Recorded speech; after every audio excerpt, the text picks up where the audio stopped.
Selamat siang semua. Perkenalkan, saya Monica Romauli Situmeang. Saya akan menjelaskan kepada teman-teman semua tentang kepailitan, baik itu dari pengertian, syarat, maupun tinjauan yuridis hakim pengawas dalam kepailitan.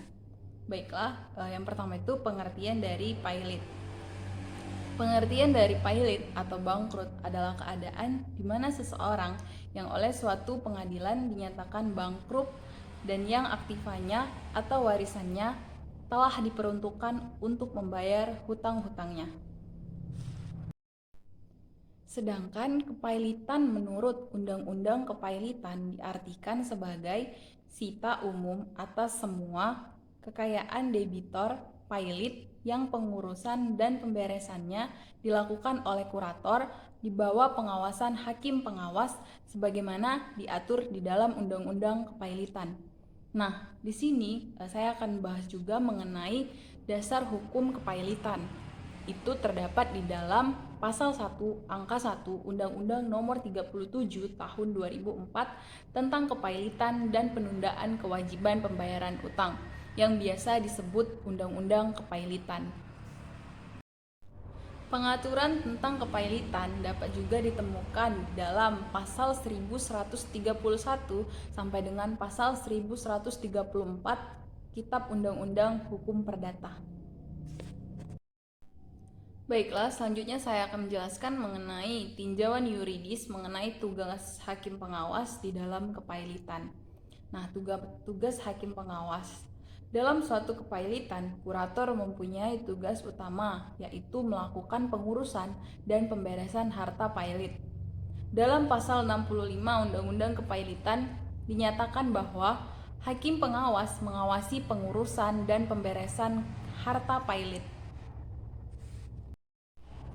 Adapun di dalam pasal 69 ayat 1 Undang-Undang Kepailitan dinyatakan bahwa tugas kurator adalah melakukan pengurusan dan atau pemberesan harta pailit.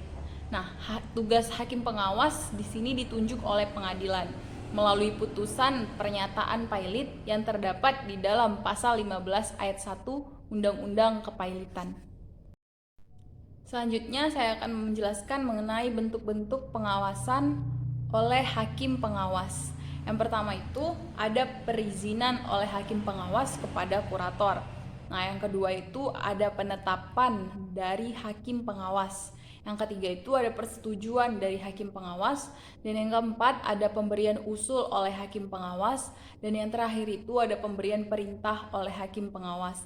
Yang bentuk-bentuk pengawasannya ini ya memang dilakukan oleh hakim pengawas. Selanjutnya saya akan menjelaskan mengenai akibat kepailitan yang secara umum. Yang pertama itu akibat kepailitan terhadap harta kekayaan debitur pailit. Kepailitan mengakibatkan seluruh harta kekayaan debitur serta segala sesuatu yang diperoleh selama kepailitan berada dalam sitaan umum sejak saat putusan pernyataan pailit diucapkan. Nah, yang kedua itu ada akibat kepailitan terhadap pasangan suami istri debitur pailit. Debitur pailit yang pada saat dinyatakan pailit sudah terikat dalam suatu perkawinan yang sah dan adanya persatuan harta, kepailitannya juga dapat memberikan akibat hukum terhadap pasangannya, baik suami ataupun istri. Yang ketiga, yaitu akibat kepailitan terhadap seluruh perikatan yang dibuat debitur pailit. Semua perikatan debitur yang terbit sesudah putusan pernyataan pailit tidak lagi dapat dibayar dari harta pailit, kecuali perikatan tersebut menguntungkan harta pailit yang terdapat di dalam pasal 25 Undang-Undang Kepailitan. Dan yang keempat itu ada akibat kepailitan terhadap seluruh perbuatan hukum debitur yang dilakukan sebelum putusan pernyataan pailit diucapkan. Dalam pasal 41 ayat 1 Undang-Undang Kepailitan dinyatakan secara tegas bahwa untuk kepentingan harta pailit, segala perbuatan hukum debitur yang telah dinyatakan pailit yang merugikan kepentingan kreditor yang dilakukan sebelum putusan pernyataan pailit diucapkan dapat dimintai pembatalan kepada pengadilan. Sekian yang dapat saya jelaskan mengenai kepailitan. Terima kasih, selamat siang.